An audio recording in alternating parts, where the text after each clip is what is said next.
evening and welcome to FSC Today. Today is Friday, November 7th, and I'm Taylor Manning. We'll keep you updated on the latest campus events, news, and more.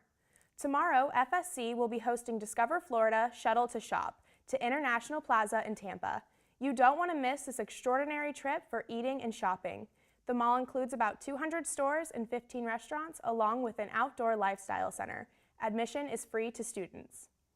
Reporters Katie McCabe and Alex Schwach recap Governor Rick Scott's visit to Florida Southern. The day before midterm elections, Governor Rick Scott took a trip to Florida Southern. The rally began with posters and signs welcoming the governor to our school. News stations from around the Bay Area were in attendance, along with Wesley Davis, president, and Matt Garris, chairman of FSC College Republicans. Colleen Burton, District 40's elected representative, introduced Governor Rick Scott to the crowd. The governor spoke about his excitement for this election and the future of Florida. He touched on his accomplishments with private sector jobs and funding for education.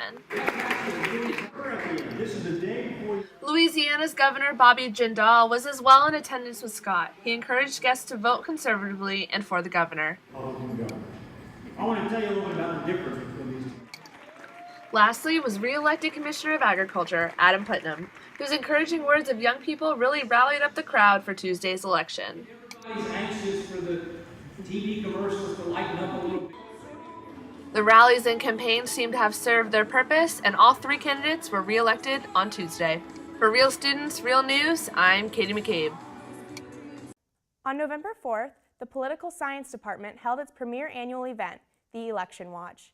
Students from Dr. Bruce Anderson's classes put on the event in the lobby of Joseph Reynolds. Students presented their team research on campaigns from across the country that they had been tracking. State Representative-elect Colleen Burton praised the efforts of Florida Southern students who worked on political campaigns, including hers. The next Southern Cinema will be Thursday, November 13th at 9 p.m. in Badcock Gardens. Check in next week to find out if ACE has announced what movie they will be showing. It's time to register for spring semester classes. If you have 93 or more hours, you can register November 10th at 8 p.m. 60 or more, you can register November 13th at 8 p.m. 30 or more, you can register November 17th at 8 p.m. If you have 1 or more hours, you can register November 20th at 7 a.m. And finally, for 0 hours, you can register November 20th at noon. For more information, contact the registrar's office. In sports news, Mocs volleyball defeated Eckerd College in 3 sets this past Saturday. Catherine Brucey joined the Mocs 1000 dig club as she totaled a team-high 19 digs. Kate Stromberg and Kendall Marotti also chipped in for 7 kills apiece in the win.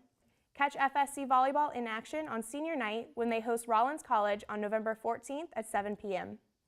Have you heard the rumors of Florida possibly splitting into 2 states? Reporters Alyssa Barker and Tommy Hull have more. Good evening and welcome to Eyewitness News. I'm Alyssa Barker.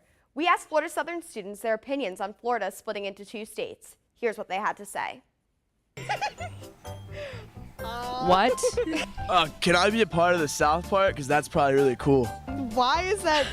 Why? But why? Considering that since it was proposed by Miami, that it's a very different culture than it is in Tampa Bay, so I can see why they would want to split, but I don't think you should split because, I mean, that's what Florida is. We're like very diverse in our culture, so I don't think it'd be a good idea. There's no need to actually draw a borderline. Whatever. North sucks. I hear South Florida's better than North Florida because South Jersey's better than North Jersey. It's true. So it's true. He says it all the time, so I'm going to go with South Florida. I wouldn't like that at all. Like, Florida's my home. I've been here my entire life. It would be very weird to live in potentially a different state. I feel like splitting Florida would be a big waste of everyone's time. Like, that's just so much work. That's a lot of work. And as long as Steak and Shake and Checkers is on the south side where I live, I think we're okay. All I know is no matter what, we'll have a Popeye, so I'm good. That sounds gross. It just, ew. Who goes there? Who goes to Florida Northern College? That doesn't sound dumb. right. That does not sound right. Then you're like FNC. FNC. Horrible. That's a terrible name for the college. I love Florida Southern as a name. Guess I'm transferring to Southeastern now because I don't like that. Down the middle. Well, the mascot has been here for a while, so that would change just a lot of our values that we've had for a long time. Our mascot right now is already a shoe, so I think that's an upgrade. That's true. Yeah. I feel like you're pulling a prank on me. This doesn't feel real. Yeah, I'm not in. I'm Florida Southern Mucks till I die. Thank you for joining us this week on FSC Today. Tune in next week for all the latest happenings on campus.